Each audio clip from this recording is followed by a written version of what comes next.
Hey everybody! Today, Rahdo runs through another ramble, or I guess Rahdo rambles through. I think this is going to be my fourth one. I'm not quite sure.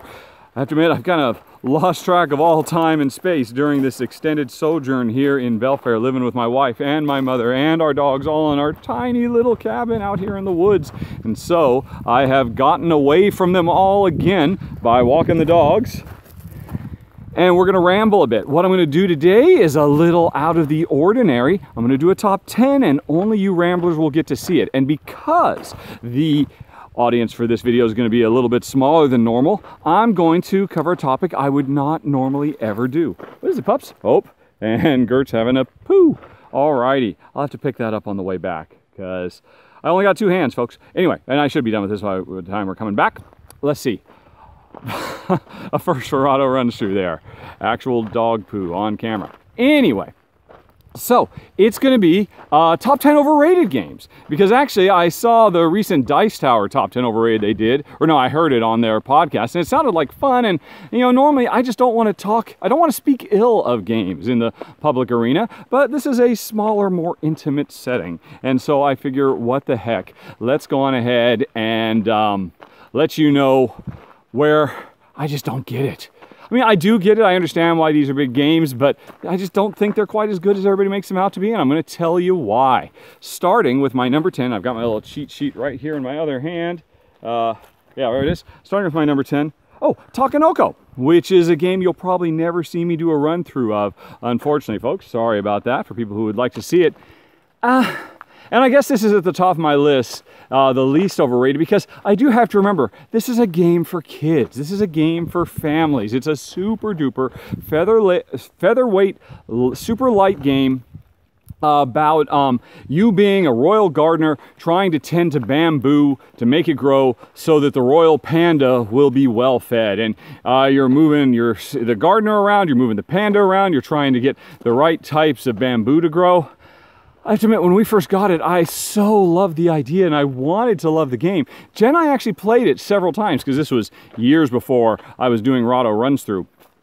So I had time to try games over and over again. And in fact, I wanted to love this game so much and we just didn't. I actually spent a sizable amount of time on Board Game Geek trying to come up with a variant to just make something a little bit more meaty because this game is just so random. And yeah, I get it. I mean, I can imagine playing this with, well, I don't want to be insulting to adults who love it, but it's just, there's just not much there. No meat on the bone whatsoever. If you go to the Takenoko forums, you can do a search, I think, in the variant forum and find the thread I did where I was talking with folks about what we could do to make it just a bit richer because the components are wonderful. And to be honest, I think that's one of the main reasons the game is so well loved because it's just beautiful. And I wanted to love it. I just couldn't. It was so simple. And I know it gets a huge amount of love in part because of the super awesome deluxe version that came out. And I don't know, to me, I think it gets a little bit too much love. It's a bit overrated. That's my number 10, Takenoko. Now my number 9, Harry Potter Hogwarts Battle. Oh my. I don't know if this is probably kind of a weird meld of overrated, but also just biggest disappointments. Because man, we went in wanting to love this. Jen is a monster Harry Potter fan, and I really like it quite a bit as well. I've read all the books once. She's read them all several times. Seen all the movies, of course. Love the lore. And had heard, hey, this is actually a really good game for gamers. And I've done a run through. You can see, I don't want to spend much time repeating what I already said in the final thoughts, but suffice to say, there's so much greatness in this game. It does so many things really, really well. But unfortunately, it has it has one major fault, which is by the time you unlock everything, what is it, Gert? I have no idea. Gert smells something. By the time you unlock the entire game and you're playing the full game, it is just so long and slow and ponderous. The early games, as you play through the story campaign, have a really, really nice, fast breeziness to it. And I mean, playing through the campaign is great because more and more stuff keeps getting added as you unlock, you know, books 2 and 3 and 4 and 5 and 6 and all that. But by the time you get to the end and then you've got the final game that you're supposed to be able to continue playing through, it's ponderous. I think, did I say that? Long story short, you can listen to my run through more, but because of that, I get why it gets so much love. because it is, at its core, a good game. And quite frankly, I think the game could be fixed. Maybe I think I talked about that on Board Game Geek as well. Here's what I would do to fix it. But as it is, the design as it ships, I think, is not as good as it should be. And so for me, the amount of love it gets makes it a bit overrated. So that was number 9. Harry Potter Hogwarts Battle. Then on to number 8. Oh, Mansions of Madness, 2nd edition. So this is on the list because I've actually played a lot of Mansions of Madness 1st edition, and I really liked it, in spite of the fact that it's not really a game for me. The dogs have decided they want to go to the other side of the road, which means I now need to switch hands, everybody. Oh my goodness, let's see. Put this here, hi. And you know what? We're on a side road. There aren't gonna be any cars coming here. What the heck? Let's let them go. Hey, pups. Daisy. Okay, off with the leash. Off with the leash. Urgh. And hopefully I don't regret that. There they go. Hey, Daisy, Gert, come on. Don't go into their yard. All right. In the past, they've seen a bunny over there. They'll catch up. Oh, now I can switch hands freely. And I can look at the list with the other hand. Okay, just got to keep an eye on them. Daisy, Gertrude, come on. Good girl, Daisy. Good girl. Gertrude, come. Daisy. Let's go. Right, Mansions of Madness. Again, you can watch my final thoughts there. I love the app integration, but it's interesting. As much as I always talk about how great apps are in modern design board games, this is to me almost a poster child for why the human touch is still better. Because the app replaces the role of the character who runs the mansion, and a human running that role is so much better than an app. And so I don't think it can quite, I know, and I say it's overrated because it seemed like it got almost universal praise to improve the overall experience from the original Mansions of Madness, and I don't think it does. I think it falls way short, and Master Mansion 1st edition is much better. It's definitely overrated as experience, even though it does have a lot of really cool features. That's number 8, Mansion of Madness 2nd edition. Number 7 is Tokaido. I'm sorry, Antoine Bowser, this is the 2nd time I've hit you, but man, Tokaido is another game that we really wanted to love. It's probably one you'll never see me do a run-through for. Is there a pup back there? Yep, they're coming up.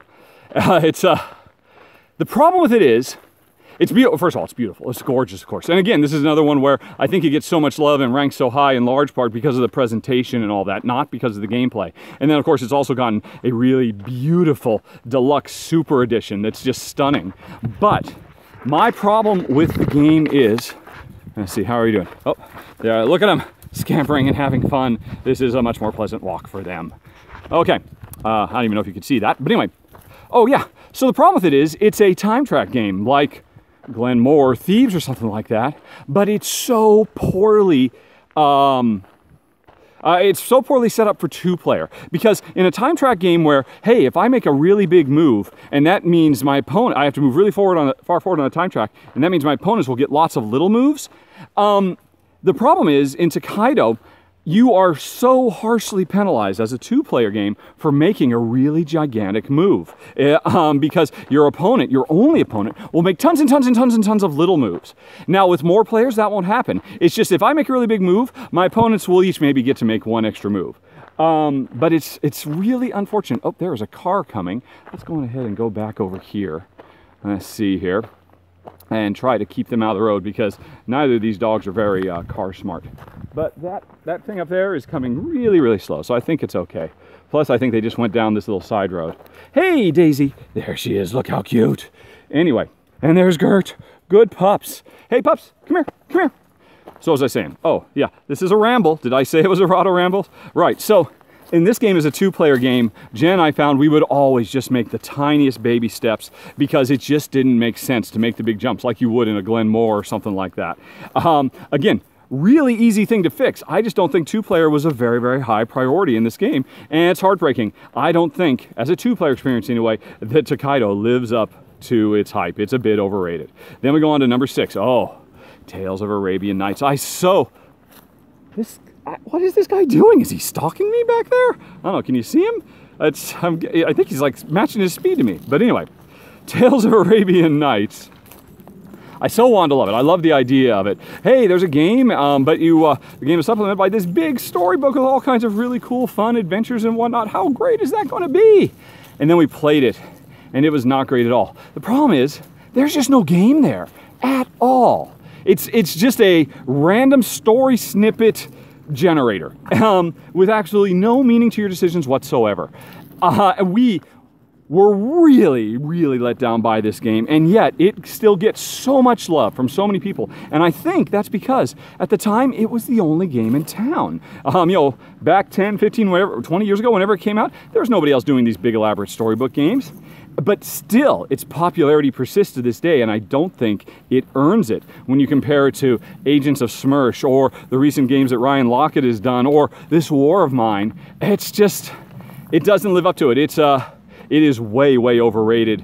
I mean, sure, there's something to be said for being the first, but it has not kept up with the times, and that's why it's my number 6.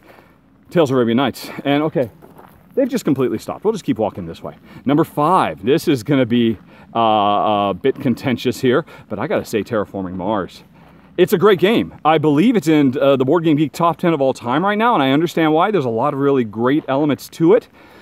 And this has nothing to do with my distaste for the amount of take that there is in the game. I know most people say, oh, there's not much take that. What are you even talking about? But it was a bit too much for us. But putting that aside, my biggest problem with this game is, again, partially it's a 2-player specific issue. I hated that there was no actual scaling done for the 2-player game. That's a big, big no-no that they did not take the time. But even more than that, because I've actually played it yeah, it was a 4-player game. Is that the higher? Anyway, I have played it once as a 4-player game, and my problem with it was that we all knew how to play the game, and it took forever. This game is way, it so overstays its welcome. I mean, 3+ hours for a card tableau building game? Please give me Race for the Galaxy instead. Don't get me wrong, there's so many things I love about it. I don't mind the, you know, the kind of clip art-esque nature of the art and all that. And I mean, you know, I can't hold it against it that it chose to have, hey, let me just rain down asteroids on you and destroy all your stuff. Fair enough, but the big problem is the game length. It just should not be as long for what it is, and it would be so much better if it played out in half the time. Hey, Pops, come on! So anyway, that was my number 5, Terraforming Mars. Now on to number 4, Mice and Mystics. I have talked in my final thoughts about how we, again, wanted to love this, and it's a beautiful presentation, but man, the design of this game leaves so, it's very lacking, in my opinion, because it's way over-reliance. It is the poster child for too much dice. I think that's the video where I actually used my, you know, dice are like salt. You know, used in moderation, it can help enhance the meal, but too much and it just drowns it out. That's the problem with Mice and Mystics. And it's a shame, because otherwise it's such a beautiful game. Really lovely components, incredibly charming storytelling. Love everything about it, except for the dice. I think it's actually a borderline, I guess it's a fine design if that's what you want, if that's all you're looking for. But for me, the game could have been so much better. It does not live up to all its rave reviews. Number 4, Mice and Mystics. Then on to number 3. Here's another sacred cow that I think would upset some people. I think Splendor is way overrated. It's fine. It's an okay little card game. It certainly plays fast enough. It's simple enough. You could really teach anybody how to play it really quickly. You know, so it's a gateway, and I suppose it's fine. I have to admit, I was so disappointed by the total abstract nature of it. There was no particular reason for it to be that way, but it was.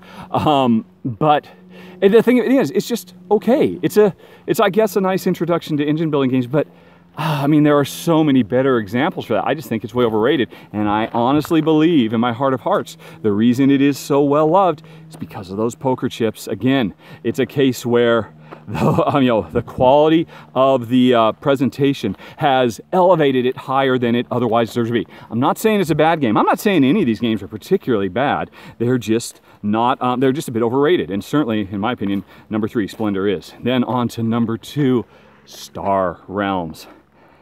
Oh my gosh, there are so many. It's a game, I don't know, maybe I should play more. I've actually played it more in digital form because I really wanted to give it a chance because it's so hugely popular. But I mean, the first time we tried it, it was like, it almost plays itself. I mean, it kind of plays on autopilot. So often in that game, the obvious choice is, oh, have I been building a red deck? Okay, this is the red thing. This is what I'll buy. Is this what I'll play? Okay, I'll just play these. I mean, maybe I wouldn't have minded it so much if I hadn't played Cthulhu Realms, which takes the same core mechanisms of Star Realms, but enhances it so much, improves it so much, because you have so much more control, so much more choice. And but for Star Realms to be such a huge monster hit with international tournaments and all that, there's just not enough meat on the bone to warrant the level of enthusiasm and excitement there is for this game. Cthulhu Realms deserves all that, although I understand people had problems with the graphic design choices there. For me, it perfectly makes sense as a number 2 most overrated game, Star Realms. But are you ready for the number 1, folks? Here they come. Here they come. Can you see them? Daisy, come on, girl. Gertrude, come on. Here they come. Oh, it's so hot out here. Okay, enough of the delaying tactics. My number 1 right here on the list, Magic the Gathering. Yes! Magic the Gathering. And don't get me wrong, Jen and I, we played a lot of Magic the Gathering back in the day, folks. I gotta tell you, we played in lots of sealed deck tournaments in Seattle back when we lived in Seattle, and it was a kind of its heyday. We're talking like 3rd, 4th edition Ice Age time. And in fact, Magic the Gathering helped us buy our house when we moved out of England, because we didn't have enough for a down payment. So I sold a big chunk of Magic boxes, because you know, at the time we were so into it that I actually got a retailer's license so that I could buy in bulk. And I just had all this stuff, but then we needed a down payment, so I sold a lot of it. I can't even imagine how much those 3rd edition boxes would be worth now, folks. Although I've got a lot of Fallen Empires, so anybody wants. Anyway, though. Here's the problem. Magic the Gathering was good for its time, and you know, and it's so incredibly important to the industry. But I consider it overrated because it still continues to dominate everything. It is an ecosystem on its own. It, you know, I mean, it's great. I'm glad that it exists, because it is what keeps so many friendly local game stores afloat. But I don't get the love, folks, because the board or the card game design industry has moved on so much from Magic the Gathering. My fundamental core issue with Magic the Gathering is what I like to call the drip feed approach. Every round, draw a card, hope you don't get mana screwed, you know, one way or the other, and then play what you get.